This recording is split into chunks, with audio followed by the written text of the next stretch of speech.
क्या करना चाहती थी तुम? मुझे इस घर से बाहर भेजना चाहती हो? नहीं, मैंने ऐसा नहीं किया। ये मेरे फादर यहाँ खड़े हैं। कहो तो सब बता दूं। तुम जाकर बोल दो, शायद। शायद।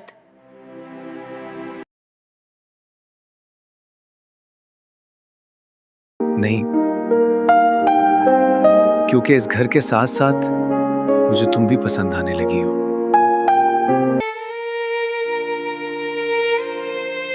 मुझे पता है तुम घर के साथ साथ मुझसे भी कुछ चाहते हो।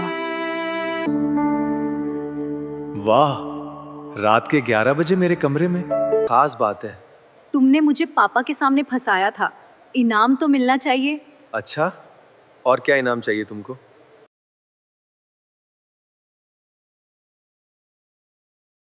अपने पापा के सामने तो तुम्हारी बोलती बंद हो गई थी। मैं तुम्हें तुम्हारी मर्जी का इनाम दे सकता हूँ, अगर तुम किसी को ना बताओ।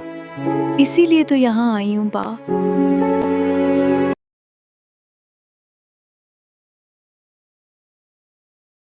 मुझे लगता है तुम्हें मेरे साथ वक्त गुजारना पसंद है, और मैं बहुत हैंडसम हूँ। वो तो तुम हो, इसीलिए तो रात के इस पहर में यहाँ हूँ तुम्हारे पास से। प्लीज किसी खुशफहमी में ना रहो, मैं इतना भी अच्छा नहीं हूँ, बहुत बुरा इंसान हूँ वो। No you are not. मुझे ऐसे ही बुरे इंसान की जरूरत थी जो मुझे खुशी दे। वैसे तुम बहुत अच्छे हो। क्या आप भी अपने पापा को बताओगी? इतना कुछ होने के बाद तो कभी नहीं। अब हम दोनों बस मजे करेंगे।